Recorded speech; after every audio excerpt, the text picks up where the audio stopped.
오늘 우리에게 주시는 하나님의 말씀은 누가복음 23장 34절 말씀, 우리 한 절 말씀입니다. 우리 다 같이 한 목소리로 누가복음 23장 34절 말씀 같이 읽어보도록 하겠습니다. 이에 예수께서 이르시되 아버지 저들을 사하여 주옵소서, 자기들이 하는 것을 알지 못함이니이다 하시더라. 그들이 그의 옷을 나누어 제비 뽑을세. 아멘. 우리 잠시 한번 기도 드리시겠습니다. 하나님 아버지, 이 놀라운 밤에 우리 주님께서 이루신 일을 저희들이 알기를 원합니다. 성령 하나님께서 우리의 마음과 생각에 역사해 주시고 우리의 영을 흔들어 깨워 주셔서 말씀 앞에 세워주시기를 원합니다. 그리고 그 말씀이 내게 주시는 말씀으로 믿음으로 받아들여지도록 하나님 우리를 도와주시고 이 시간에 역사하여 주시옵소서. 예수님 이름으로 기도드립니다. 아멘. 고난주간을 지내면서 우리는 지금 예수님이 못 박히신 현장에 와 있습니다. 패배자처럼 보이고 고통과 수치의 십자가를 지고 있는 것처럼 보이지만 사실은 예수님께서 세상에서 가장 위대한 일을 이루어가고 계십니다. 우리의 죄를 대신 지시고 십자가를 지고 가시기 때문입니다. 인류의 가장 큰 문제인 죄와 하나님의 심판대 앞에 서야 되는 그 문제를 해결하고 계시기 때문에 십자가는 위대한 구원의 사역입니다. 십자가는 우리를 위한 위대한 구원의 사역이기도 하지만 또한 동시에 십자가는 위대한 계시이기도 합니다. 하나님이 얼마나 우리를 사랑하시는지 십자가를 통하여 말씀하셨습니다. 우리가 얼마나 심각한 죄인인지 십자가를 통하여 말씀하셨습니다. 예수님께서 십자가를 지시는 그 십자가는 하나님이 우리에게 하시는 말씀이기도 한 것입니다. 예수님의 십자가 자체도 우리에게 주시는 말씀이지만은 예수님께서 십자가 상에서 한 7마디의 말씀 역시 십자가가 무엇인지 우리에게 밝혀주시는 하나님의 위대한 계시였습니다. 예수님께서 십자가에 못 박히실 때 말씀을 하시는 것이 매우 어려운 상황 가운데 있었습니다. 등에 맞은 그 채찍은 시간이 갈수록 고통이 더해져 갔고 예수님은 거의 숨을 쉬기가 어려운 지경이었습니다. 한마디 말씀을 하기 위해서는 예수님께서 못 박히신 손과 발에 힘을 주시고 상체를 일으켜 올리셔서 뼈가 못에 눌리고 살이 찢어지는 고통 가운데서 겨우 한마디 말씀을 할 수 있을 뿐이었습니다. 그런데 그런 상황 가운데서 예수님께서 우리에게 남기신 이 7마디의 말씀은 십자가가 이루려고 하는 것이 무엇인지를 우리에게 잘 보여주는 말씀이기 때문에 하나님의 위대한 계시인 것입니다. 오늘 우리는 예수님이 하셨던 그 첫 번째 말씀에 집중해 보려고 합니다. 예수님께서 십자가 상에서 제일 먼저 하신 말씀이 무엇인가? 누가복음 23장 34절 말씀을 제일 먼저 하셨습니다. 아버지 저들을 사하여 주옵소서, 자기들이 하는 것을 알지 못함이니이다 그랬습니다.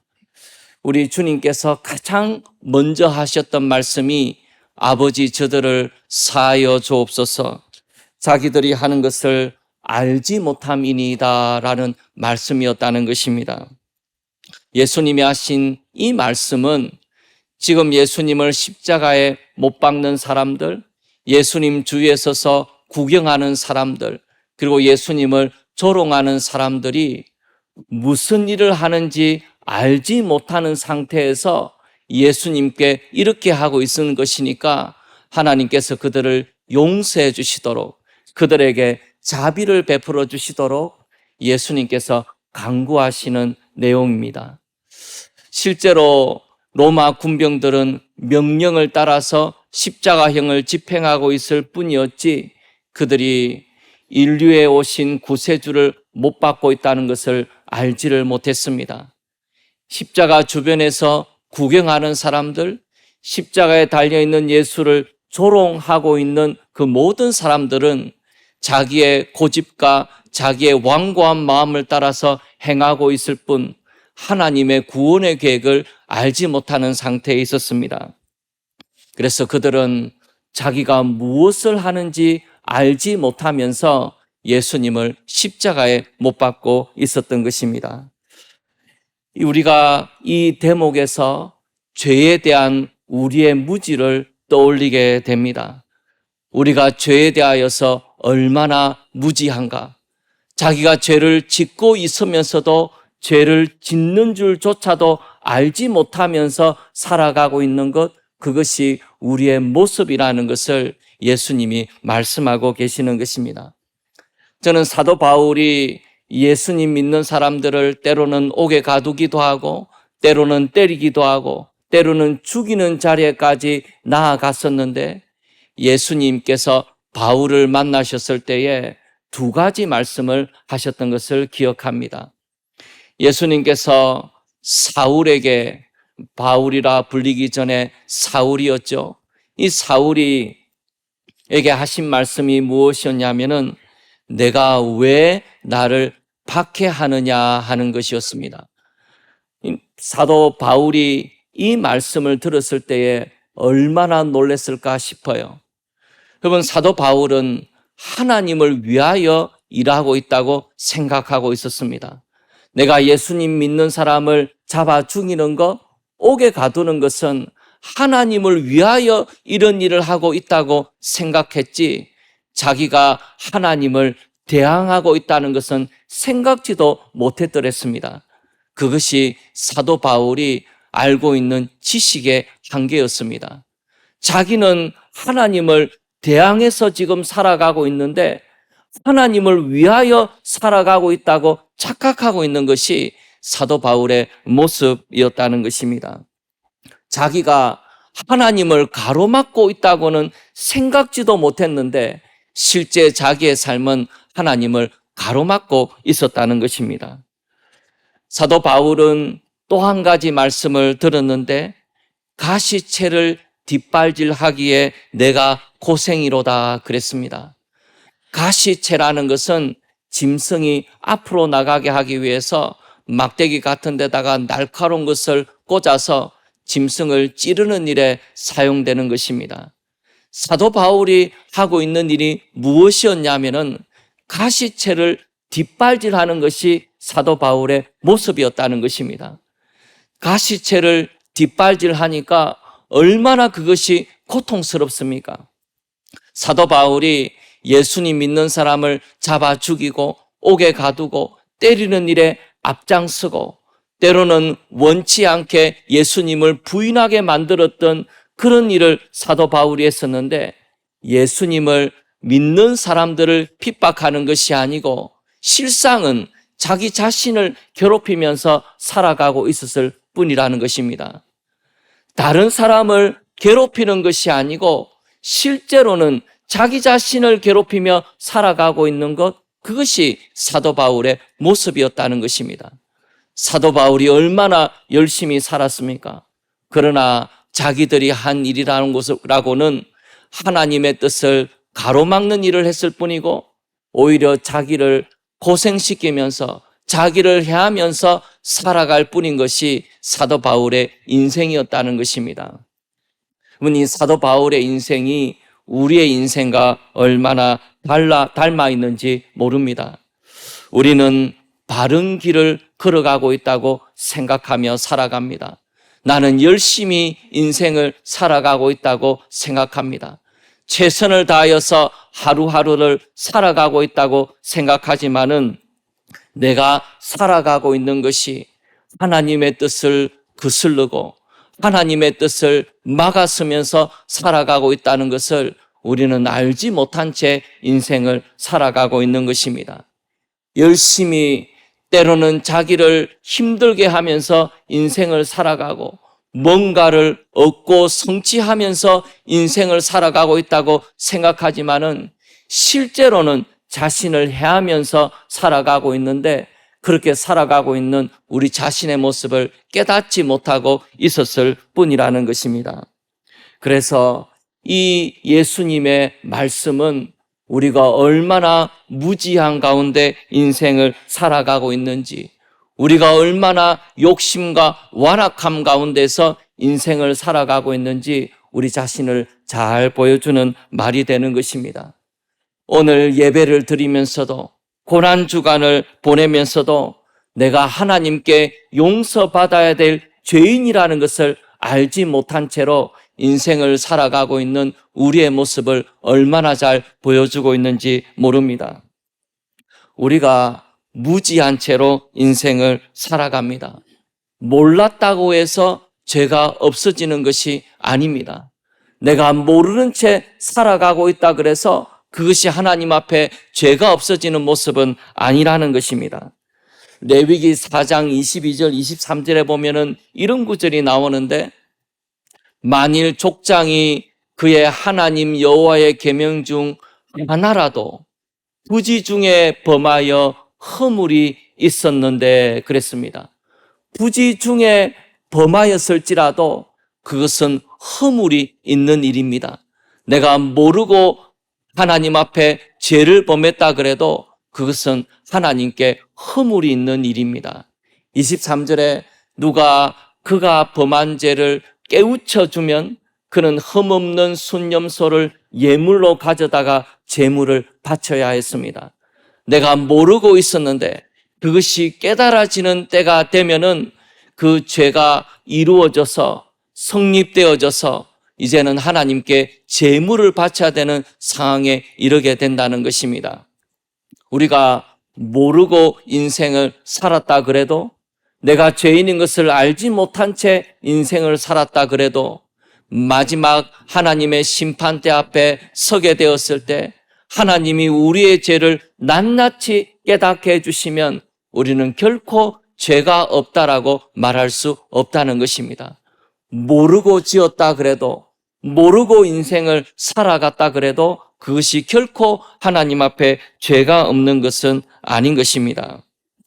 그래서 자기 소견을 따라 살아가고 있는 우리들에게 가장 필요한 것이 용서라는 것을 우리 주님께서 우리에게 가르쳐주고 계시는 것입니다. 우리의 본질이 무엇입니까? 우리의 본질은 하나님께 용서받아야 될 죄인에 불과하다는 것입니다. 아무리 많은 업적을 이룬다 그래도, 수없이 많은 사람이 나를 칭찬한다 그래도 우리의 본질은 하나님 앞에 용서받아야 하는, 하나님의 용서를 필요로 하는 한 사람의 가련한 죄인에 불과한 것이 우리의 모습이라는 것을 예수님께서 가르쳐 주십니다. 우리의 인생에 가장 필요한 것이 무엇입니까? 우리의 인생에 가장 절실히 요구되는 것이 무엇입니까? 그것은 하나님께 용서를 받는 일입니다. 그것이 우리 인생의 가장 중요한 일이라는 것을 예수님께서 십자가상에서 우리에게 말씀하고 계시는 것입니다. 내가 많은 사람의 존경을 받을지라도 마지막 심판대 앞에서 하나님 앞에 죄 있는 자로 판명된다면 그 많은 존경이 나에게 무슨 의미가 있겠습니까? 내가 많은 것을 이루면서 이 땅을 살아간다 하더라도 마지막 심판대에 하나님 앞에서 범죄한 것이 드러난다면 그 많이 이룬 것이 우리에게 무슨 유익이 있겠습니까? 우리가 많은 인생의 길을 걸어가고 수없이 많은 일들을 이 땅 가운데서 겪으며 살아간다 하더라도, 많은 성공을 거두면서 살아간다 하더라도, 내 이름이 많은 사람에게 알려진다고 하더라도 하나님 앞에서 우리는 용서받아야 하는 한 사람의 죄인일 뿐이라는 것입니다. 예수님께서 그것을 우리에게 너무나 잘 가르쳐주고 계시는 것입니다. 우리의 죄를 알지도 못한 채로 살아가고 있는 우리들에게 하나님의 용서에 대하여 말씀하심으로써 우리는 용서받고 살아야 되는 이 땅의 사람들인 것을 말씀하고 계시는 것입니다. 요즘의 시대는 죄를 가볍게 여기는 시대를 살아가고 있습니다. 죄라는 것이 그렇게 중요하지 않아요. 능력이 중요하지 도덕적인 흠결은 별로 중요하지 않은 시대를 살아갑니다. 능력이 뛰어나면 많은 죄를 지은 것이 별로 중요하게 여겨지지 않은 죄를 무척 가볍게 여기는 시대를 우리가 살아가고 있다는 것입니다. 그런데 예수님께서 십자가상에서 가장 먼저 하시는 말씀은 우리가 하나님 앞에 용서받아야 되는 죄인이라는 것이, 그것이 우리의 본질이라는 것을, 그것이 우리의 가장 중요한 필요라는 것을 우리 주님께서 말씀하고 계시는 것입니다. 용서한다라는 말은 죄에 대한 책임과 형벌에서 자유케 된다는 말입니다. 죄라는 것은 무거운 책임을 우리에게 지웁니다.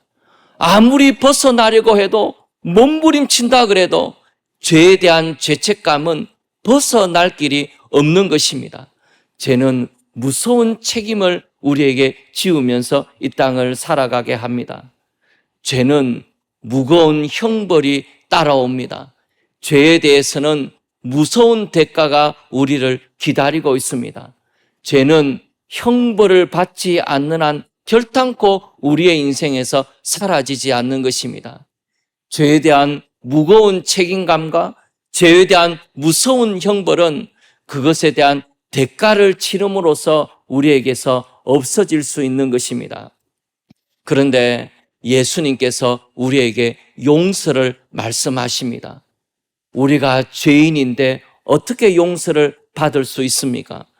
죄인인 것조차도 알지 못하면서 살아가고 있는 우리가 어떻게 용서를 받을 수 있습니까?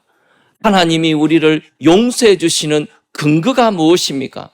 하나님이 우리를 용서해 주시는 근거는 예수님이 지금 지고 계시는 십자가입니다. 예수님이 지고 계신 십자가를 통해서 우리가 용서받는 것입니다. 예수님께서 십자가 위에서 우리가 당해야 되는 모든 죄에 대한 형벌을 대신 당해 주심으로써 우리가 져야 되는 죄의 짐을 대신 지고 가심으로 말미암아서 우리의 죄가 용서받을 수 있는 것입니다. 예수님께서 십자가를 지시기 때문에 하나님께 용서를 구하는 기도를 하실 수가 있는 것입니다. 예수님 자신이 죄에 대한 해결책을 지고 계시기 때문에 이 십자가를 보시고 죄인들을 용서해 달라고 하나님 앞에 단언하고 있는 것입니다. 우리의 죄가 용서받을 수 있는 길이 예수님의 십자가를 통하여 열려졌기 때문입니다. 오늘 예수님의 십자가를 생각하면서 고난주간 성금요일 예배를 드리는 우리 모두에게 죄에 대한 용서가 우리에게 있다는 것을 믿고 받아들이고 깨닫는 귀한 일들이 우리에게 있기를 원합니다. 이사야 53장 12절에 보면은 우리 주님께서 하시는 일이 무엇인지를 이렇게 말씀하고 있습니다. 그러므로 내가 그에게 존귀한 자와 함께 몫을 받게 하며 강한 자와 함께 탈취한 것을 나누게 하리니, 그 다음 말씀을 보십시오. 이는 그가 자기 영혼을 버려 사망에 이르게 하며 범죄자 중 하나로 헤아림을 받았음이니라. 예수님께서 지금 범죄자 중에 한 명으로 십자가를 지고 계시고 자기 영혼을 버려 사망에 이르게 하는 그 길을 걸어가고 있다는 것입니다. 이 예수님이 하시는 일을 그 뒤에서 이렇게 설명하고 있습니다. 범죄자 중 하나로 헤아림을 받았지만은 그러나 그가 많은 사람의 죄를 담당하며 그랬습니다. 그가 하고 있는 일은 많은 사람의 죄를 담당하는 일이고 예수님께서 범죄자를 위하여 기도하였느니라 그랬습니다. 예수님께서 십자가상에서 기도하고 있을 것을 이사야 53장 12절에서 우리에게 분명하게 말씀해 주고 계십니다. 예수님께서 범죄자를 위하여 기도하셨기 때문에 예수님의 구속의 사역이 십자가에서 나타났기 때문에 그 다음에 놀라운 구원의 역사가 일어나는 것을 우리가 지켜봅니다. 예수님의 이 기도에도 불구하고 끝끝내 하나님의 뜻을 거부하고 완악하게 행하는 자들은 AD 70년에 예루살렘 성이 망하게 됐을 때에 하나님의 심판을 받게 되었습니다. 그러나 예수님이 하셨던 이 말씀을 마음에 새기고 예수 그리스도의 십자가를 의지하고 회개하는 사람에게는 나중에 베드로가 하나님의 복음을 선포하게 되었을 때에 3,000명의 사람들이 일시에 예수님을 믿고 회개하고 죄용사함을 받고 구원의 은혜를 누리는 놀라운 일들로 이 세상에 나타나게 되었다는 것입니다. 누구든지 예수 그리스도의 십자가를 의지하고 예수님의 십자가를 굳게 붙들게 되었을 때에 죄용사함을 받을 수 있게 되는 놀라운 구원의 역사가 우리의 삶 가운데 나타난다는 것입니다. 그것을 약속해 주는 말씀이 예수님이 십자가상에서 처음 하신 말씀입니다. 아버지, 저들을 사하여 주옵소서. 그들은 그들이 하는 것을 알지 못함이니이다. 예수님의 이 기도가, 이 용서에 대한 선포의 말씀이 우리를 용서의 자리로 이끄는 말씀이 되기를 원합니다.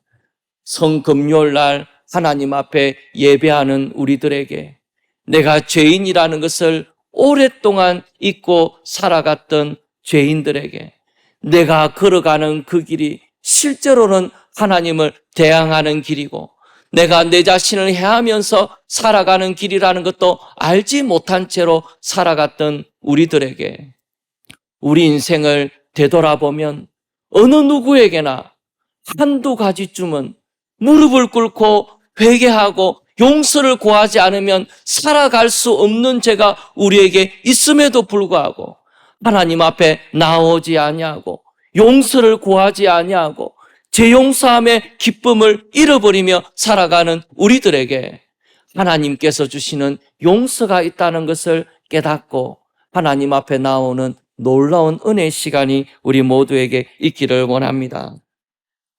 오늘 예수님이 하셨던 말씀에 두 번째로 우리에게 생각해 볼 말씀이 있습니다. 예수님께서 하셨던 이 기도의 말씀은 우리가 어려운 일을 당할 때, 우리가 박해를 당할 때 무엇을 기도해야 하는지를 우리에게 말씀해 주고 계십니다. 너무나 순종하기 어려운 말씀입니다. 버거운 말씀입니다. 그러나 예수님께서는 우리가 어려운 일을 당할 때, 심히 공고한 일을 마음에 겪게 되었을 때에 무엇을 구하며 살아야 하는지를 우리에게 가르쳐주고 계십니다.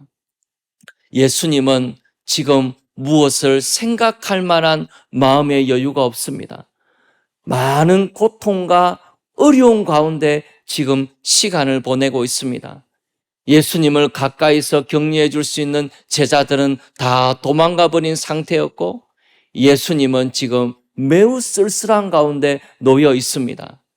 예수님 주변에는 예수님의 십자가를 구경하기 위해 멀리서 낄낄거리며 지켜보는 사람들로 가득 차 있습니다.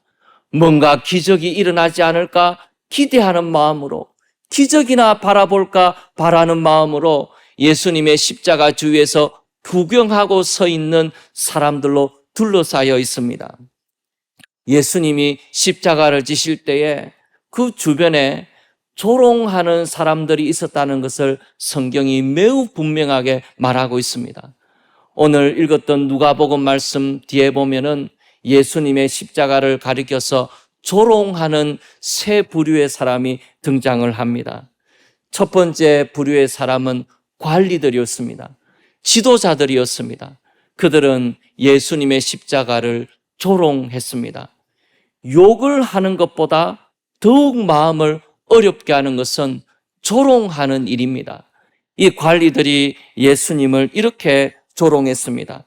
35절을 보시면은 저가 남을 구원하였으니 만일 하나님이 택하신 자 그리스도이면 자신도 구원할지어다 그랬습니다. 뭐라고 그럽니까? 저가 이때까지 남을 많이 구원했지 않느냐? 그런데 만일 그리스도라면 자기도 구원할 수 있지 않겠는가? 자기를 구원할 수 있다면 내가 그리스도인 것 믿어줄 테니까 한번 내려와 보라는 것입니다. 그것을 옆에서 관리들이 비웃으면서 예수님을 조롱하고 있습니다. 그렇게 남을 많이 구원하면서 자기는 구원하지 못하는 사람이 어찌 그리스도이겠느냐? 관리들의 조롱은 그렇게 말하고 있는 것입니다. 저는 이 조롱을 듣고 있으면 얼마나 분이 나는지 모르겠어요.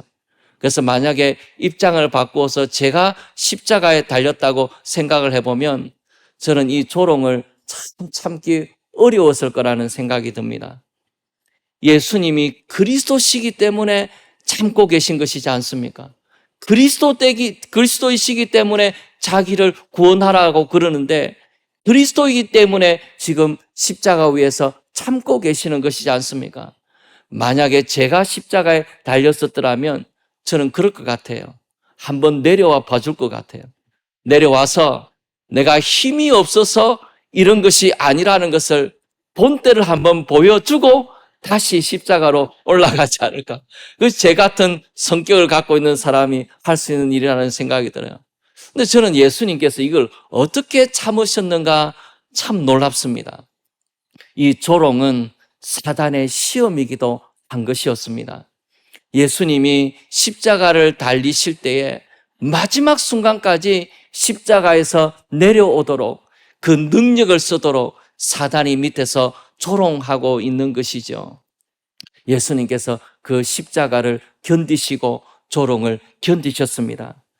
관리들만 조롱한 것이 아니고 로마 군병도 조롱하였는데 군인들은 37절에서 이렇게 조롱했습니다. 내가 만일 유대인의 왕이면 내가 너를 구원하라. 너가 유대인의 왕이라 그러지 않았느냐? 그 말한 능력은 있어야 왕이라고 할 수 있지 않느냐? 내가 너를 구원해보라. 그러면 우리가 믿어줄 수 있지 않겠느냐? 로마 군병들도 예수님을 조롱했습니다. 심지어는 이 가당차는 예수님과 함께 못 박힌 사람까지 예수님을 조롱하게 이르렀는데 예수님과 함께 십자가에 달린 행악자 중 한 명도 이렇게 예수님을 향하여 조롱했습니다. 내가 그리스도가 아니냐? 너와 우리를 구원하라. 내가 그리스도라면 나를 한번 구원해보라. 그렇게 조롱했다는 것입니다. 이런 조롱하는 사람들을 옆에 두고 자기를 십자가에 못 박는 사람들을 옆에 두고 기적이나 볼까 하여서 멀리서 팔짱을 끼고 웃으면서 이 자리를 지켜보고 있는 그런 구경꾼들을 향하여서 예수님께서 하시는 기도의 내용이 무엇이었냐면 아버지여 저들을 사하여 주옵소서 그들은 그들이 하는 것을 알지 못함이니이다. 그렇게 기도하셨다는 것입니다.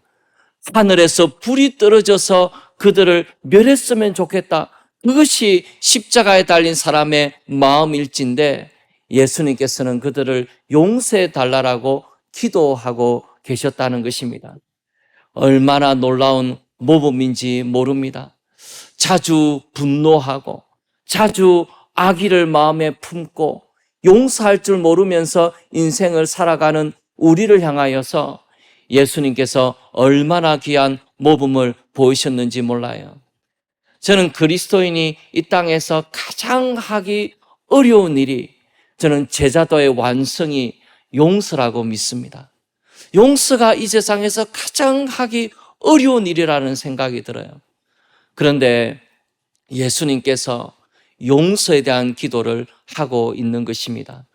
용서는 자기의 죄를 깨달을 때 용서할 수 있는 것입니다.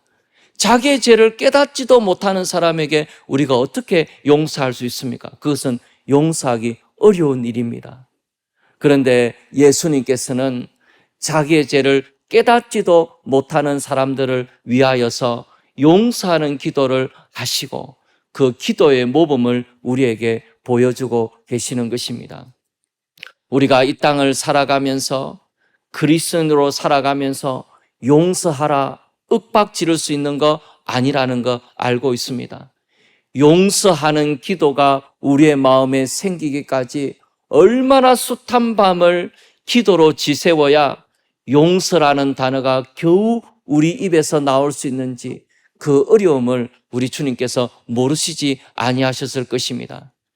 그러나 이 땅을 살아가는 우리가 악의와 분노 가운데서 인생을 살아가지 않도록, 그런 것 가운데서 우리 인생을 허비하지 않도록, 분노의 감옥 안에서 우리 인생을 보내지 않도록 하기 위해서 예수님께서 우리에게 용서의 기도의 모범을 보여주고 계시는 것입니다. 우리가 이 기도를 따라할 수 있다면, 이 기도가 우리의 기도가 될 수 있다면, 이 기도가 어느 날 우리의 입에서 나올 수 있다면 얼마나 우리가 주님을 닮아가는 사람이겠습니까?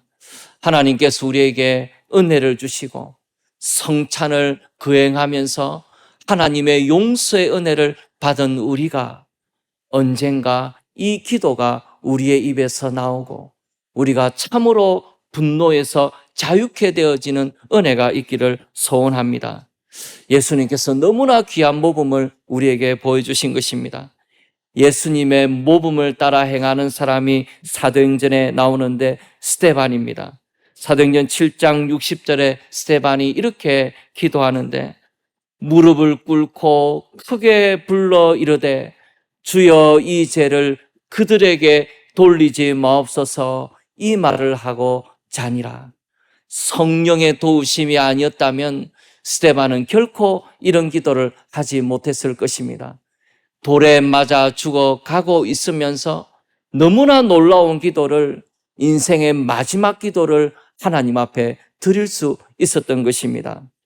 우리에게도 이와 같은 놀라운 일이 있기를 원합니다. 누가복음 6장 28절 말씀에 너희를 저주하는 자를 위하여 축복하며 너희를 모욕하는 자를 위하여 기도하라라고 말씀하셨습니다. 우리를 모욕하는 자를 위하여 기도하라고 하셨습니다. 우리의 마음에 분을 일으키게 하는 사람들, 우리를 심히 분노하게 하고 화나게 만들고 그리고 우리에게 상처를 입히며 살아가는 수많은 사람들에게 둘러싸여서 이 땅을 살아가는데 우리가 하나님 앞에 이 기도를 드리면서 살아갈 수 있는 주의 백성들이 되기를 소원합니다. 오늘 성금요일 예배를 드리면서 우리의 마음에 용서라는 놀라운 은혜가 하늘로부터 임하는 복된 시간이 되기를 소원합니다.